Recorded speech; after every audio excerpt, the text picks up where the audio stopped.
Hi everyone, my name is Pearl. Today we will be discussing atrial fibrillation detection using an ECG wearable and machine learning software. 4% of people between the ages of 60 to 80 years of age have AF, which can go up to 8% for people 80 plus years old. Up to 50% of patients with AF are asymptomatic, and there's a 5-fold increased risk of stroke in patients with AF. About 70% of AF-related strokes can be prevented. Currently, two solutions exist for the problem. One is the Holter ECG, and another is a traditional 12-lead ECG.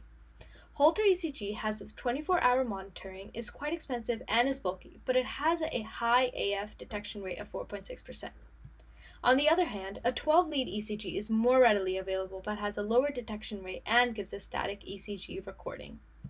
Our goals are to create an alternate, cheap, portable, and comfortable ECG device that accurately detects AF, starting with screening the elderly population.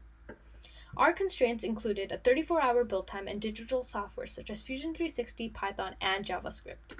The assembly time of the device should be under 15 minutes, and the device must be approved by the FDA before usage.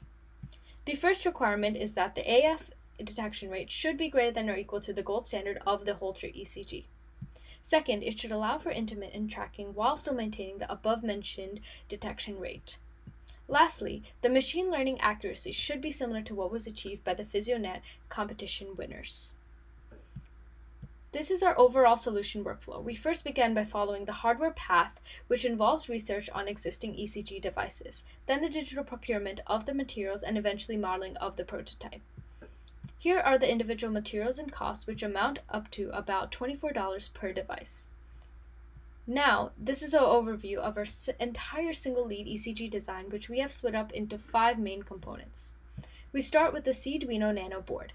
We then connected a micro SD adapter with a card to store ECG data, as well as a battery and battery holder to power the device. Next, we used an ECG heart sensor with ECG leads and electrodes attached to them. The electrodes are connected to the patient's left shoulder and 6th rib to collect 19 minutes of ECG data over a 24-hour period in a comfortable manner. After the 24 hours, the SD card is removed from the device and put into a computer for data analysis. Hi, I'm Mihir, and I'm going to walk you through our software solution workflow. So we downloaded a PhysioNet 2017 dataset, which was related to ECG readings. And we used TensorFlow and Keras to build a machine learning model to analyze those readings. We did that in an AWS instance, which is also where we're hosting our web app, which will work as a UI. Yushang can tell you more about that. So once we have developed our models, we developed front-end and back-end. Front-end was React and Node.js. Back-end was Flask. And the back-end was deployed on the GCP. And the front-end was deployed on the AWS. So this is a demonstration of our classification program and the web UI. When I initialize the web UI, the Python code starts running, and it classifies all the inputs, the simulated 19 minutes of input, and it outputs the net graph of ECG data on the web UI for the user to see. If we had our physical hardware design, we would verify the detection rate and intermittent tracking by using an ECG simulator to simulate a 24-hour data collection. We tested our machine learning software by utilizing 19 minutes of intermittent data to assess the accuracy rate of the software.